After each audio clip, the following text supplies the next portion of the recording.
Emmanuel Macron donne le programme de l'an 2 de son quinquennat, de l'ordre de l'autorité, un réarmement qui sera porté par l'école. Alors vous l'avez peut-être entendu, Emmanuel Macron a placé l'année 2024 sous le signe du réarmement. Réarmement de l'économie, réarmement de l'État, réarmement civique et même réarmement démographique. Et ce n'est pas qu'une question de style, c'est que réellement, oui, Macron nous prépare le pays et veut en particulier préparer les jeunes à la guerre.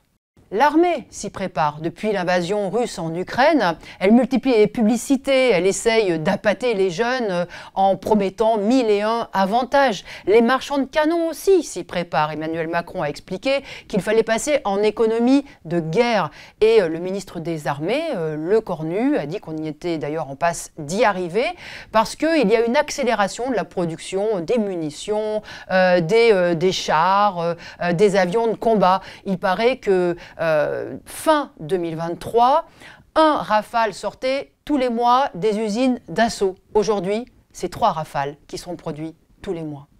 Alors le gouvernement est incapable de relancer la construction de logements, de construire des crèches, d'assurer le nombre de lits d'hôpitaux qu'il faudrait ou de faire rouler les TER et les transports publics, mais nous allons avoir des Rafales, des missiles téléguidés à gogo. En plus des préparatifs matériels, il y a la préparation psychologique, parce qu'on ne peut pas faire la guerre sans l'adhésion de la population ou sans la contrainte. Et c'est tout cela qu'il y a derrière le réarmement civique que Macron veut mettre en place.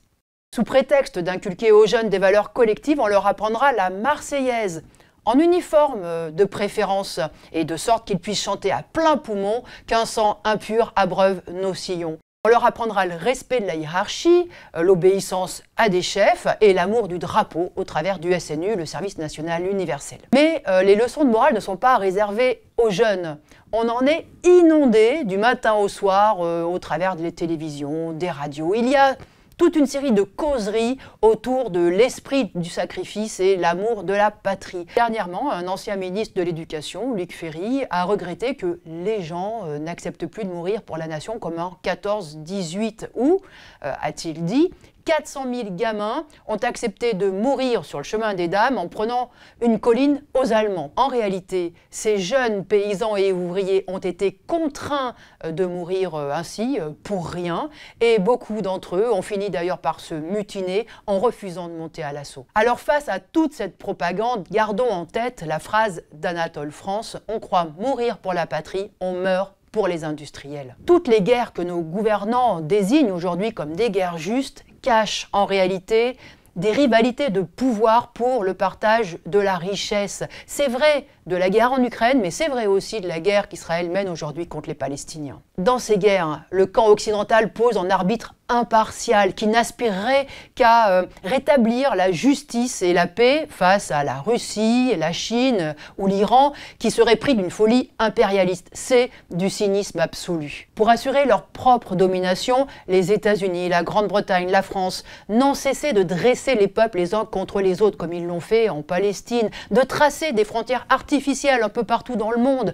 Ils n'ont cessé de choisir des gouvernants à leurs bottes et de combattre ceux qui leur paraissaient indociles. Toutes ces manœuvres ont mis à feu et à sang le continent africain, où quand on ne meurt pas sous les balles, eh bien on meurt de faim. Le voilà, l'ordre juste et intangible que les grandes puissances prétendent défendre. Aujourd'hui, toutes les bombes à retardement qu'elles ont posées menacent d'exploser ensemble sous le coup de la crise et de l'exacerbation des rivalités. Face à la menace d'une 3e guerre mondiale, nous, travailleurs, devons nous réarmer politiquement, c'est-à-dire être conscients que nous n'avons pas à servir de chair à canon dans des guerres qui ne visent qu'à assurer la suprématie de tel ou tel maître capitaliste. Nos propres dirigeants, piliers de cet ordre barbare, sont les principaux fauteurs de guerre. Eh bien, c'est contre eux et contre leur domination qu'il faut se préparer à faire la guerre.